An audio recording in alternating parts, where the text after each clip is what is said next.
आश्चर्य हुआ तुम्हारे कारण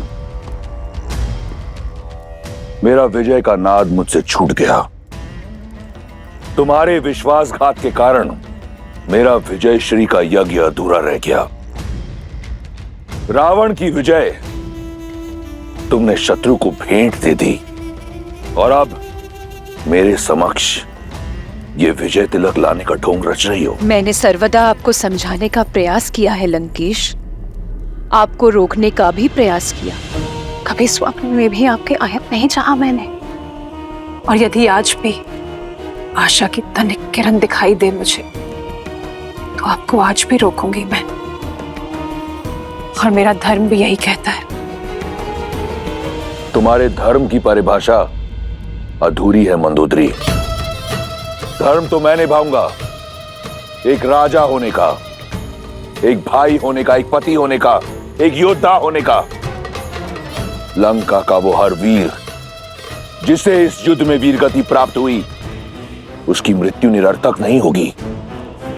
उसकी मृत्यु को कीर्ति मैं दिलवाऊंगा, इसलिए ये ढोंग की आवश्यकता नहीं। ढोंग नहीं है ये, मर्यादा है आपकी और मेरी। तुम्हारे नेत्रों में स्पष्ट दिख रहा है कि विजय की कामना तुम्हें रावण के लिए नहीं, किसी और के लिए है। मैं कामना करूंगी कि आपको शांति मिले। यही तो दुर्भाग्य रहा है मेरा। मुझे सदैव अपनों ने धोखा दिया। अंदरूनी चोट दिखती नहीं, परंतु बहुत दुखदाई होती है। एक ओर वो राम है जिस पर उसके भाई और उसकी पत्नी को अडिग विश्वास है, और एक और रावण जिसके भाई विभीषण ने भेदी बनकर लंका का नाश कर दिया, और एक और तुम जिसे अपने पति पर कोई विश्वास नहीं। खड़ी है अपने पति के समक्ष, परंतु उसके नेत्रों में उस कथित नारायण की भक्ति दिख रही है। परंतु तिलक रावण के लिए। बचपन से हर युद्ध मैंने अकेला लड़ा है, और आज भी ये युद्ध अकेला लड़ने जा रहा हूं, राम और उसके मर्कटों की सेना के विरुद्ध। इस युद्ध का परिणाम रावण निर्धारित करेगा।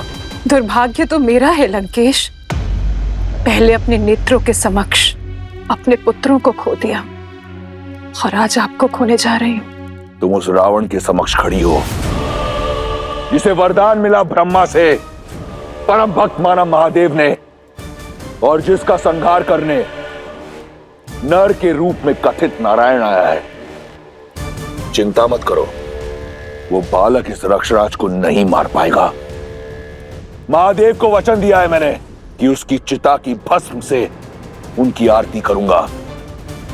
प्रतीक्षा करना, शीघ्र ही भेंट होगी। हर हर महादेव। लंकेश,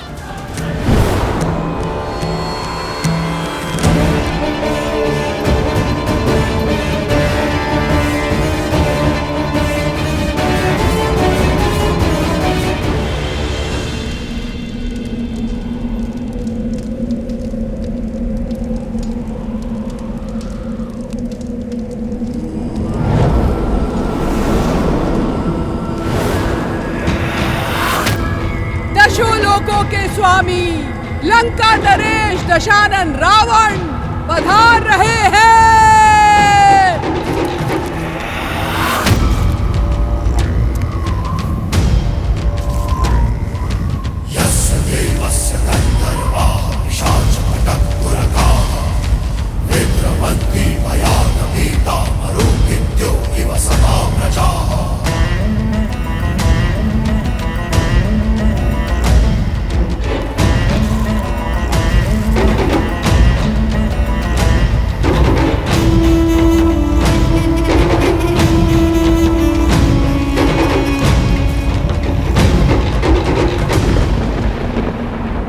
इस विकट युद्ध का अंत करने जा रहा हूं।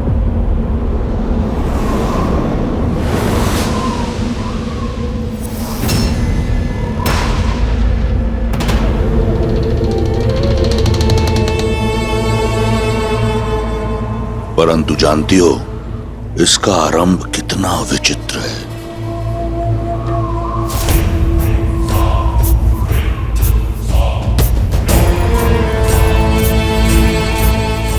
एक शिव भक्त बालक था। समय, भाग्य, परिस्थिति और पिता सबसे छला हुआ। ठान लिया उसने कि वो सब पाएगा, प्रहार से, प्रयास से, और पाया भी।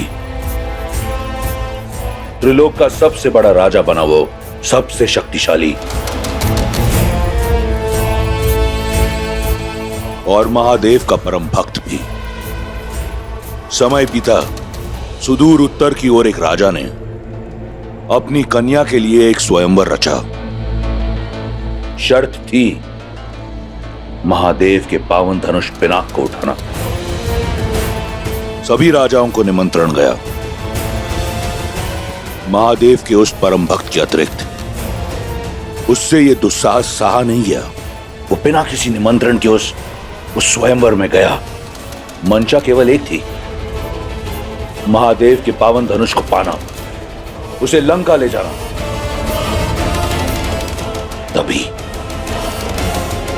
तभी उसकी दृष्टि उस कन्या पर पड़ी और ना जाने कब पिनाक को पाने की चाह भूल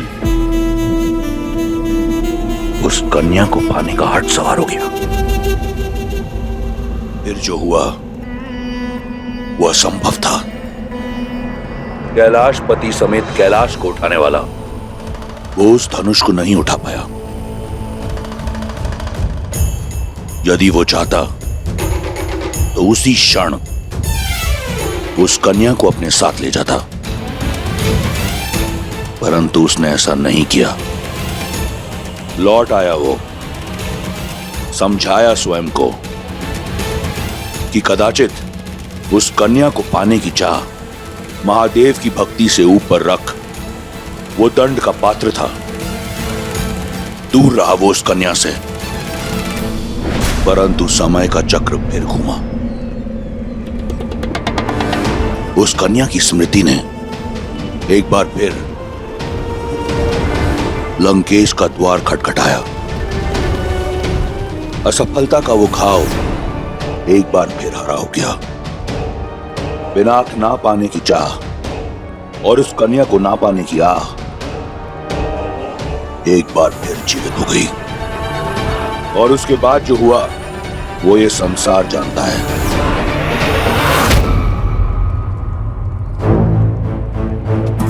परंतु आज मुझे इस बात का ज्ञान हुआ कि जो भी हुआ वो एक छल था, एक षड्यंत्र था। वो स्वयंवर, वो धनुष, वो कन्या तुम सी था। सब एक बहाना था। शिव धनुष को उठाना नहीं, शिव के इस परम भक्त को गिराना था। मेरी भक्ति को नीचा दिखाना था। यही था देवताओं का षड्यंत्र। परंतु वो देवता ये नहीं जानते कि मैं लंकेश दशानन रावण हूं। अकेला जाऊंगा मैं राम और उसकी मरकटों की सेना के विरुद्ध युद्ध भूमि में। उस राम की चिता की भस्म से अपने महादेव की आराधना करूंगा मैं।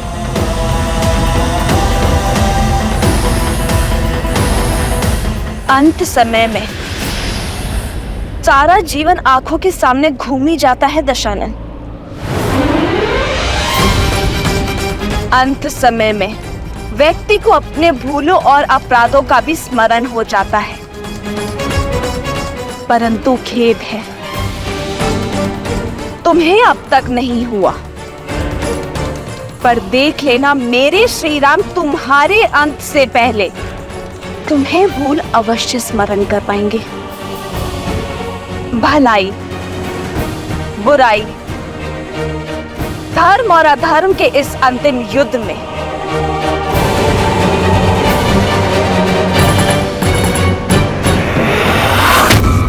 विजय धर्म की ही होगी। होगी। धर्म अधर्म और पाप पुण्य का ये अनंत महायुद्ध बड़ा है।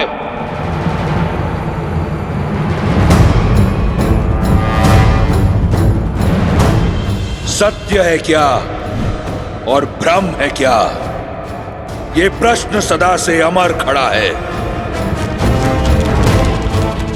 आरोप लगा के अंधियारे पर सूर्य को देव बनाने वाले, शीतल रात की हत्या कर शीश उठा दिन तेरा तपा है। जला दिया ठहराया धर्म जिसे,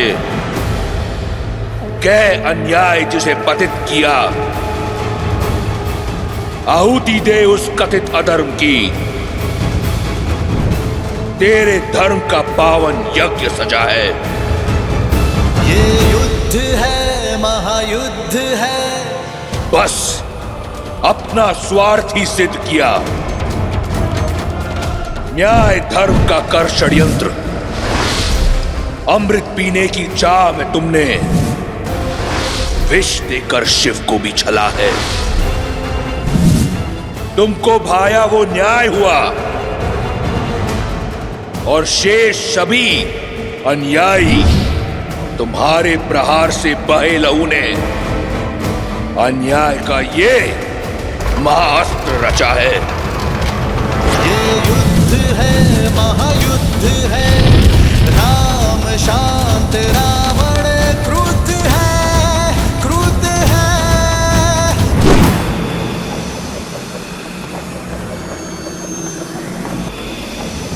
गंधक,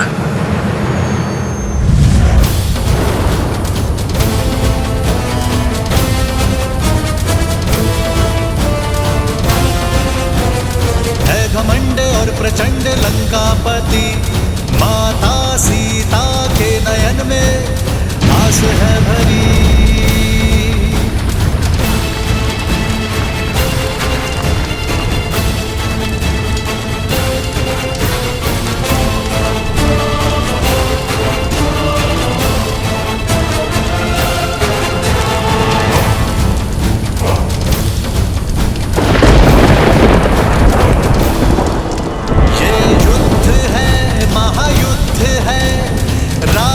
शांत, रावण क्रुद्ध है, क्रुद्ध है।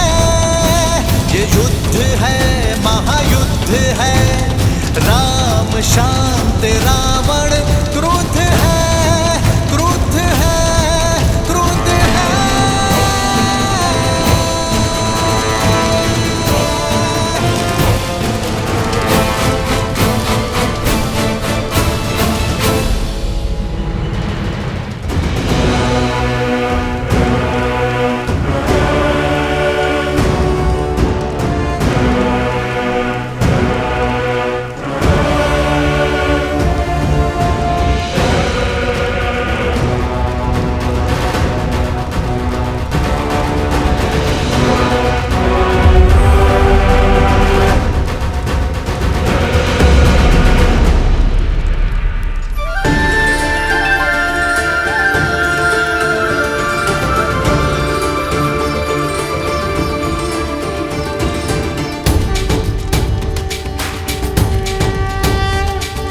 श्री रामचंद्र कृपालु भजु मन हरण भव भय दारुणम। श्री राम, राम राम, श्री राम, श्री राम, राजा राम, श्री राम।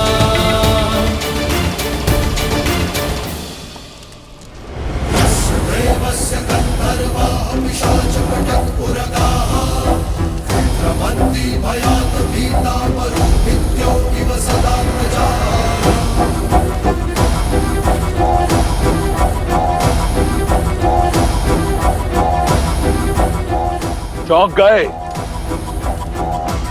रावण को अपने समक्ष बिना किसी कवच के देखकर। यही षड्यंत्र था ना देवताओं का कि छीन लो रावण से उसका हर कवच, उसकी हर ढाल, उसका बल, उसकी शक्ति, उसके पुत्र, उसके भाई, सबका नाश कर दो।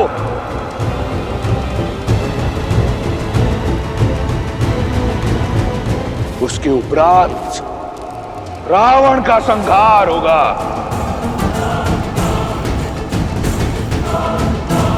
पूरा हुआ षड्यंत्र। रावण को समाप्त करना इतना सरल नहीं।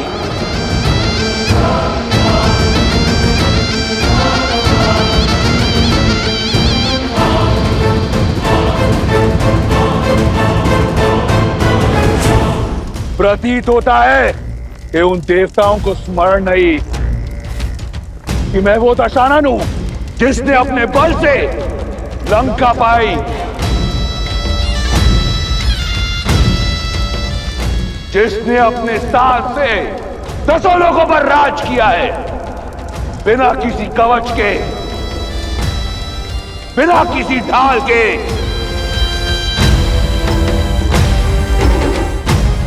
सुन रहे हो देवताओं?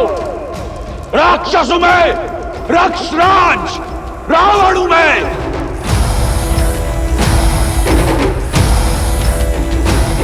बिना किसी ढाल, बिना किसी कवच के अजय हूं मैं, अजय हूं मैं, अजय हूं मैं।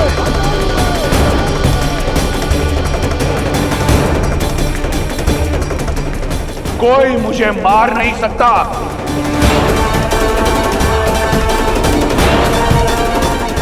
और आज के उपरांत सिद्ध कर दूंगा मैं कि केवल एक संस्कृति रहेगी, राक्षस संस्कृति, राक्षस संस्कृति, राक्षस संस्कृति, और केवल एक विजय मंत्र होगा, वया वया रक्षा रक्षा।